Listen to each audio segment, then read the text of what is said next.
Hi, my name is Charlotte Welty. I've seen these videos all over Facebook, all over YouTube, and it gets better videos. I lost my little sister when I was 13 years old. It was a freak accident and she passed. She was 8 years old. That's when my depression got worse and when I started feeling suicidal. When my mom finally caught on to what was happening, it was a little too late. I had already tried to commit suicide a couple times, and when she found out, she was kind of mad at first. And it was my 8th grade year. I got sent to Providence Hospital because I had attempted suicide, and my friend told my principal, which in turn told my mom, and I went to the ER and then got admitted to Providence. I used to cut. I haven't cut in a year. It seriously is an addiction. It took a lot for me to stop, but I've had a lot of tragedy in my life, and now that I'm grown up and that I'm older and more mature, I understand that it has to get worse before it gets better. I got on meds and it helped me. The other thing that helps me is just having a couple of friends who care about me and everything. If I didn't have my friends that I have now, I don't know where I would be. This is really, really hard to talk about because I've never really told anyone. I haven't even told my family half of it, but I figured, if it'll help someone, why not get it out there? I started cutting to release the pain, but in turn, it made it so anytime I felt depressed or felt like I was worthless or anything, I would cut. And it is an addiction, It took me several years to get over. I never cut really deep, but when I cut, it was bad. But I'm just making this because I know there's other people out there that maybe if it just helps one person or a few people, it's worth it. I'm currently a super senior at Willard High School, and I have been going there for the past year and a half. And they've really helped. The people there were more accepting, I felt like, than at Hellgate. At Hellgate, I didn't really talk to anyone, and when I did, I never, thought that it really mattered.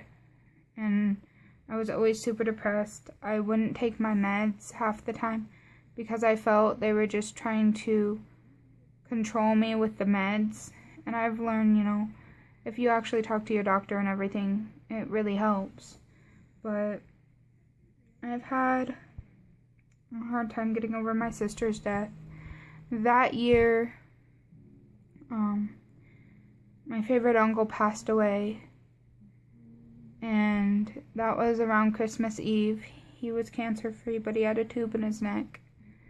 And that sent me downhill too. The next year, my dad ended up going to jail.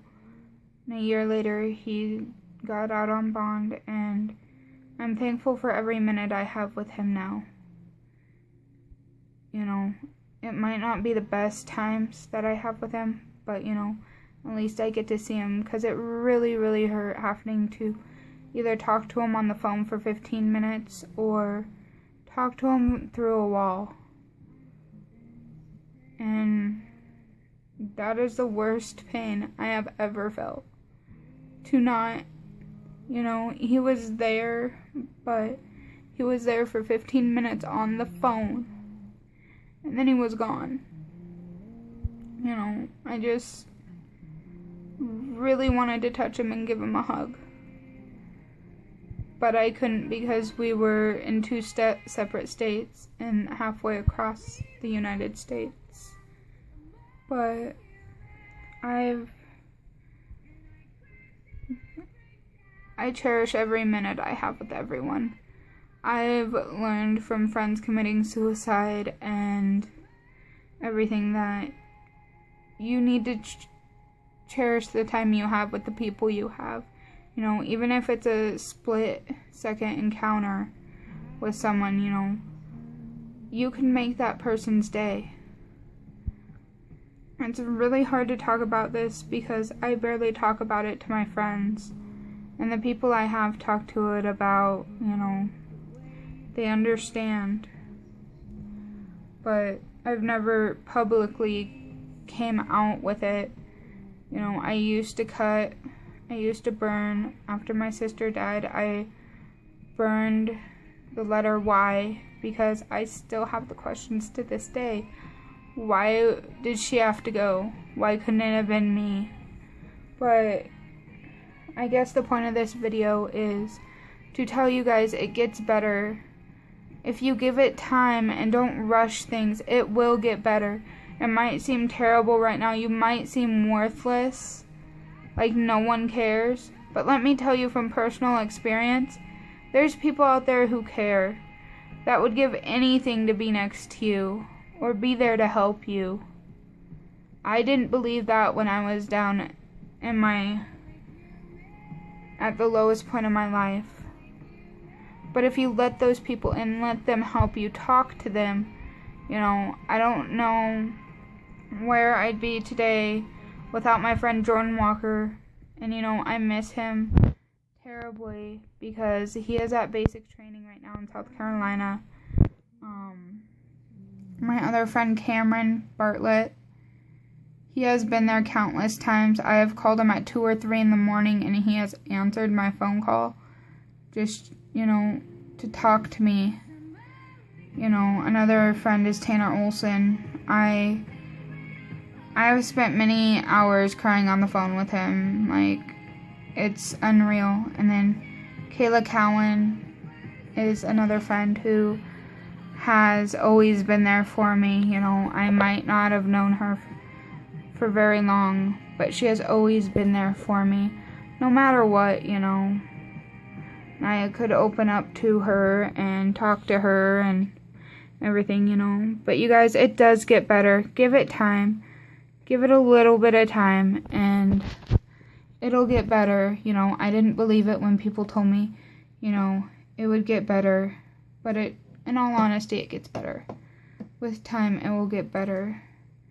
And I have to say thank you to Austin Heaton, because he has been there for me countless times, even though we've met once in person and talked a lot over Facebook. But, you know, he's always told me, you know, it gets better, you know, and to never doubt myself and just give it all you have. Doesn't really matter what others think of you. But, you know, there's someone out there who will love you for you. I haven't found him yet, but, you know, there's someone out there for everyone. But you guys, it honestly gets better. Honestly. You know, I didn't think I'd live to see today because of how depressed I've been and everything. But I love you guys, and I hope that you understand it gets better. Give it a little time. It'll get better. Okay, bye.